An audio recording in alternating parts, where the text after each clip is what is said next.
Hello, I'm going to babble a little bit about contingent on in your real estate offer or subject to.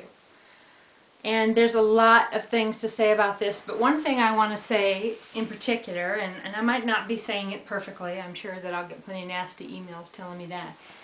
But I do know from lawsuits that I've seen that the realtor forms are to protect the realtor.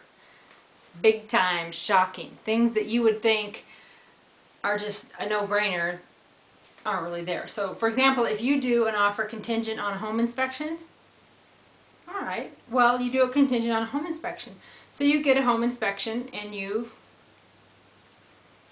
like it or whatever and you move forward.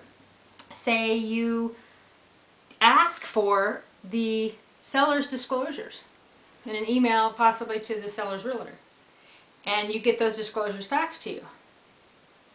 Okay, well, some states require the seller to actually disclose and some don't. In my state, it's the law that the seller disclose what they know, even though it's pretty hard to prove that the seller knew anything.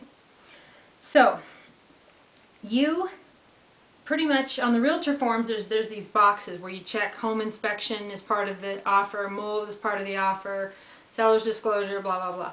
If you don't check the box that says seller's disclosure, and actually I would even write it in, this offer is this offer is contingent on viewing and accepting seller's disclosure. Because yeah, you viewed it, you accepted, that's great. Okay?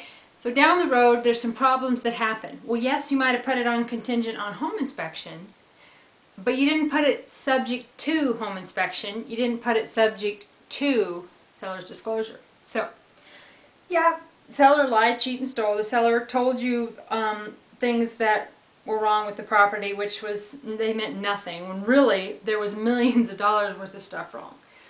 But because if your realtor, if you didn't check the box that says seller's disclosure included in the offer, or you didn't write in subject to seller's disclosure, then your deal is not subject to the sellers actually disclosing anything to you. I know I'm not necessarily making sense here, but I've seen people lose hundreds of thousands of dollars that actually ended up costing them a couple $1,000,000 to rebuild their home because they didn't have that box checked. So yeah, you ask for the seller's disclosure in an email. You might ask them in person. You might ask the realtor. You might even have the box checked. But it's hard to believe that a little bitty X could make or break your whole world. But if you don't have that X on the real estate forms that say this offer is subject to the seller's disclosure, then yeah, you might have gotten them given to you, but the offer is not subject to it. So it means, so what if they lie, cheat, and steal?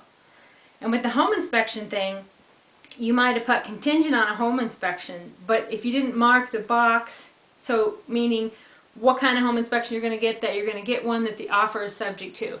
So just, I know I'm a little bit confusing here, but we'll try to talk more about the difference between contingent on and subject to. The little things that come up in a lawsuit are quite shocking.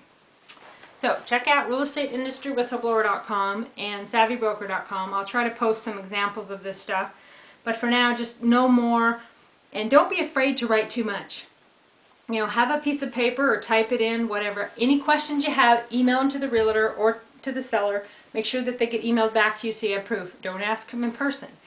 And whatever you want on that deal, okay, this offer is subject to the seller telling you if the problem in the roof that was fixed really was fixed, and if, you know, whatever you want to write. Don't be afraid to write too much. Just initial it. Have the buyers and the seller's realtor initial it. And you can't say too much. But when everything comes down on you later and you didn't say enough, then it's big trouble. So don't be afraid of addendums. Don't be afraid of realtors. Their forms are to protect the realtors, and quite often to protect the sellers, but they protect the realtors more. So they'll throw the sellers under the bus too to protect the realtor. But most of the time, they're written in such a way that the buyer beware, it's big time. So knowledge is power. Have a great day.